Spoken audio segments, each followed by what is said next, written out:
বাংলাদেশে যদি খুব স্ট্রং হয়, সুপারভিশন মনিটরিং যদি ভালো হয়, ব্যাংকে যদি করতে পারে ভালোভাবে সুপার, নিশ্চয়ই আর্থিক অনিয়ম আর হবে না। এই প্রসঙ্গে আসছে আর্থিক খাতে কিন্তু মোটামুটি ফিরে দাঁড়িয়েছে। এবারে হ্যাপি হান্টিং গ্রাউন্ড, কত কিছু করতে বয় লোকের জন্য, গুটি কত লোকের জন্য।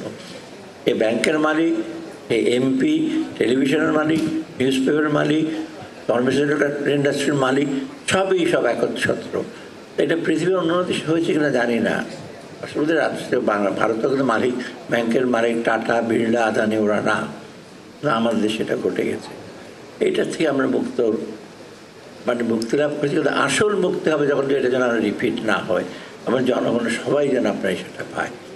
আমরা চেষ্টা করছি, তত্ত্বাবধায়ক সরকার কিছুদিন আসছে, আমরা অল্প সময়ের জন্য কিছুটা আমরা চেষ্টা করছি সংস্কার করতে। চেষ্টা কঠিন না। 15 বৎসরের যে জগদ্দল পাথর, প্রতিষ্ঠান নষ্ট হয়ে গেছে, প্রক্রিয়াগুলি নষ্ট হয়ে গেছে, মানুষও নষ্ট হয়ে গেছে। যাদের কাজ করাবো, আমি তো মোটামুটি আর্থিক খাতে অনেকগুলো জিনিস প্রতিষ্ঠান একটু দেখতে হয়, মানুষ খুঁজে পাওয়া মানুষ, কিন্তু এর মধ্যে আবার সোনার মানুষ আছে, এটা তাদেরকে খুঁজে বের করা একটু।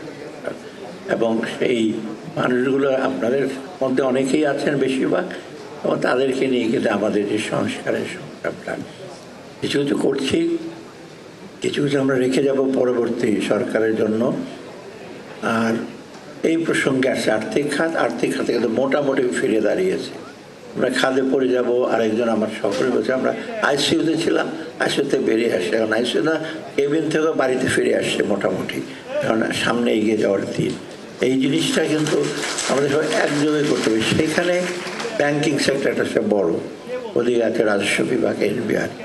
ব্যাংকিং খাতে বাংলাদেশের ব্যাংকের রোল অনেক বেশি, এটা আমি নিজে অনেকটা প্রত্যক্ষ অনুভব করেছি। বাংলাদেশের যদি খুব স্ট্রং হয়, সুপারভিশন মনিটরিং যদি ভালো হয়, ব্যাংকে যদি করতে পারে ভালোভাবে সুপার, নিশ্চয়ই আর্থিক অনিয়ম আর হবে না।